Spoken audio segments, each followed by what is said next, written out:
Meet the new Howard Stern. He'd like to make amends for the old Howard Stern. Years ago, when his main source of pleasure came from taunting Kathie Lee Gifford or watching porn stars disrobe in his studio, Howard Stern took his public appearances very seriously. The self-proclaimed king of all media would storm onto late-night talk shows, all sunglasses and hair, metal locks, and proceed to do whatever he could to take over. He mocked Jay. He mocked Dave. He mocked Arsenio. He mocked the size of his own penis. He wore a buttocks-baring Fartman costume to the MTV Video Music Awards. All of this led to headlines and huge ratings. And yet today, that version of Stern makes him cringe. I tried to watch some of my old Letterman appearances, Stern said on a recent morning during an interview at his SiriusXM radio studio. I couldn't get through 2 minutes of it. It's just not me. I don't know who that guy is. That brings us to Howard Stern Comes Again, a new 549-page collection of his radio interviews that he hopes marks his evolution from an impatient and often nasty blabbermouth to a master conversationalist. In the foreword, Stern dismisses his previous two bestsellers, 1993's Private Parts and 1995's Miss America. He also distances himself from his previous persona. As he sees it, the old Howard was an insecure narcissist so terrified his audience would turn the dial that he bullied his guests to either submit or flee. The new Howard is a kinder, happier and more generous entertainer freed from the constraints of shock jockdom.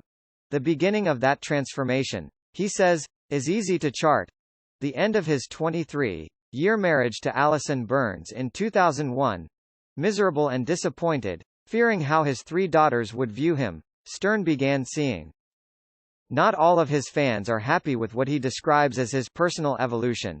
Some have gone online to blast this Howard Stern as a celebrity boot-licking sellout who has lost his way. Stern is not particularly bothered by this. I do radio differently now than I did then, says the 65-year-old host.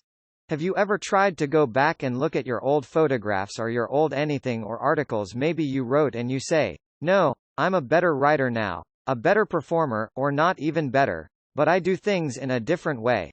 Howard Stern Comes Again arrived with little warning. A few months ago, the image of the book's cover, with no details other than its title, appeared on Amazon and promptly shot to number 1. Only in the past few weeks did Stern reveal what would be inside, a personally curated collection of transcripts, with meaty introductions in which he offers some context for the interviews. The subjects range from comedians Amy Poehler, Steve Martin, Bill Murray to musicians Paul McCartney, Madonna, Jay-Z to a pre-scandal Harvey Weinstein, who smugly dismisses the idea anybody could be taken advantage of on the casting couch. There is a chapter devoted to Stern's most frustrating non-get, Hillary Clinton, as well as 11 excerpts from interviews with Donald Trump, a frequent guest long before he entered the White House. Stern's relationship with Trump effectively ended during the 2016 campaign. Donald asked me to come speak on his behalf at the convention, and I had to be honest with him, and it was not comfortable, says Stern. I said, Donald, that's not where my heart lies. I wanted Hillary Clinton to win. Would she have now been president had she done my show? I'm not saying that, but I am saying T.